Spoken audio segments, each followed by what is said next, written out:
tu ni hin video tha khat na sem ki taw tin tu la he Meitei pau hi kanle do man pun na tu nia hi ama sa pen ki dong ki ditan tu nia hi ina le do hom ding wa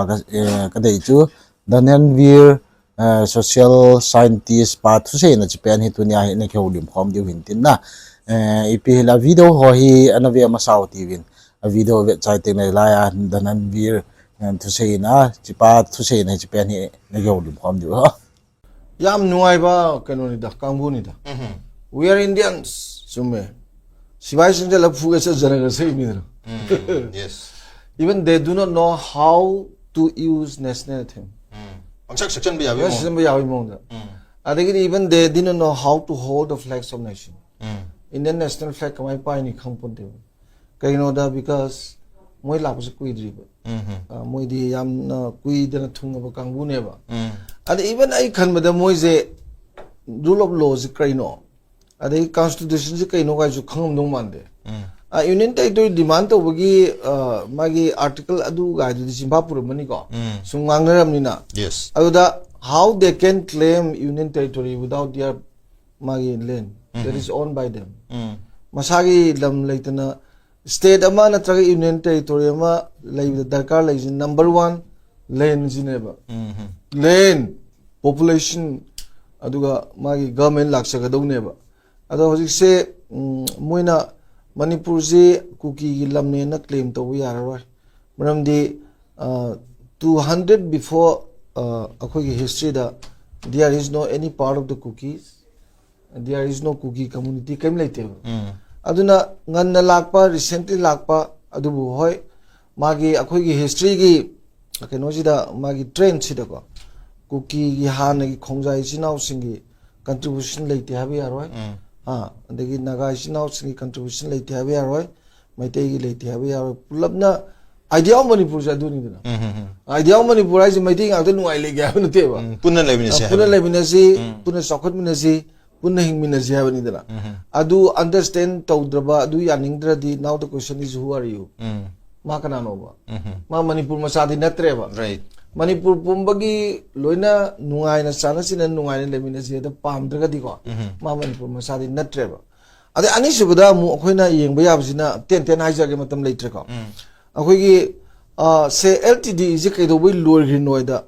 movement for one particular community number 1 adagi unnecessary killing adagi subada not secularism at all ado moigi KUKI jo supremacy da maksi pura hati yaw lere ba aduna moi si check to godobani adagi subada aina sum khanjabada khoina India na suji yam chawba India gi project amani kainoida mi kudingi 6000 piradi 2200 mi da 6000 tha gi sum sahi gi piraisi thamni nearly 15 crore ne sahi imda di crore kyam yam khage yom ko right adu gi du sahi kun la e khala jeba si paisa je crore thousand crore yam greba adu myam du ke do gi khasap tawino Union government why ado in short moina khangada bje formally oidabagi wani informally moise akhoi gi India gi paramilitary force tona battalion amagumne aduna moi kaimuk tawbi aro India na pamadi tawbi ani India na pamdri kaim tawbi aro aduna hoji India na Union government na Manipur context ta kari pamge do adu gi matung ina moi da pibadi yai adu moi gi demand di supi piroi kenoda moi di hoji hoji se tolob charaga nomai pari bu kangbu ne ba isam samna formal dinataba aduga akhoi gi thabak ti aduma tawraga leiba Ministry of Home Affairs ki battalion gum ne ba aduna akhoi asara panatraga CRP na akhoi du tawge ya pote ba si ba khang ba darkar ne si ba moi khang ga dawne aduga moi loina baksina akhoi gi moi ne kai ba even MLA tara du baba moina wadiba resolution lawdo akhoi yare gan haidu isi adei praja jingju moina pamba demand da praja idi hojiki handful ni ko khujo magi mini aduga masing yamba miyamna kaisu yaba nate aduna inside government time misida sigada pone na haidu aduna aigi motdi moi constitution kaino haibu moi na panjabi wani khangde adagidi marona rule of law kaisu khangde aduga democracy gi manungi essence intrinsic values of democracy se moi understand tawde mapandagi lakpani na ko aduga khwaidagi sida khoina yengba yariba amanane karigmam tawda khudong chabam lorga oidaba ngangbase masi 100% moi taweba Okay. aduna lan basing sidi khangdabana yaramba ko whether it may be international organization or international communities or even government or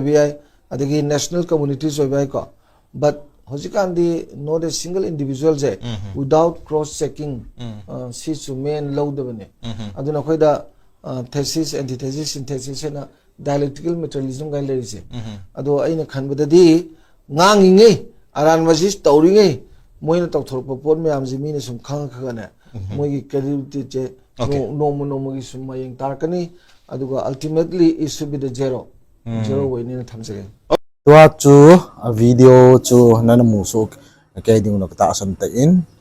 chilaya hi aman sei na hen ku kite gam jong nei lo in sa demand we ti a sei hi na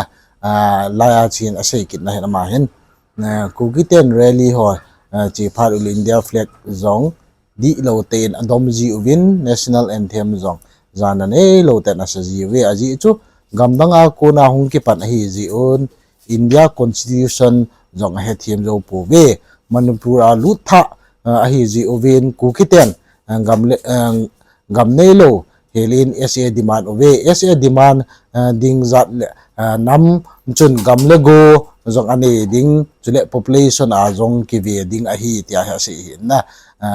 chuban le lai na sei ki na hin kumjani masang in manipur a KUKI ho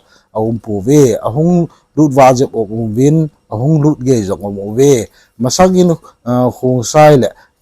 naga zong manipur adinga contribution ani ve Meitei a zong contribution ani hichi chu idea of manipur in khomding chan khomding lungyal thakhada chi khom thi ti a se na la se ki nan tu a ahung cheng lu tha hon ti idea of manipur lungyal ani thi ding ham koi na hi ham ltt thing no ho chu ti hung man ham tamil zat adinga bo movement abol ji a chung mang hi KUKI zo supremacy zong hitobang ma chu ahin india in su ho hi ani acha diu api a india paramilitary ho banga vet kolo hi a demand ho pepo wintin indian government de langa anato diu bo hi ta tia he se hi na chan chu hi in tunia ga le do khom zo no no na ne them su ke diu na ta san ten ban le tu la he video de banga ga sim the ji pon hi chun subscriber ho le viewer ho chungin ngai dam khon thu min aji chu tu la he ki man jep ma hong gi sim the lo hi chun ngai pe la no nong ne na ngai lovin ne support jingot chuban la ka channel subscribe nai lo hanong lungsi ten like share subscribe ho hong hai milji pu ti bin na ikito shot khom lo kon eto shot diu ham na mi che hi bin hi chun subscribe nai lo ha lungsi ten like share subscribe ne bol pi ji ding ki tim be dunia ga le do thi chu chan chun tin padang ki dan video ni kim to khom taw te yong bon no se taw te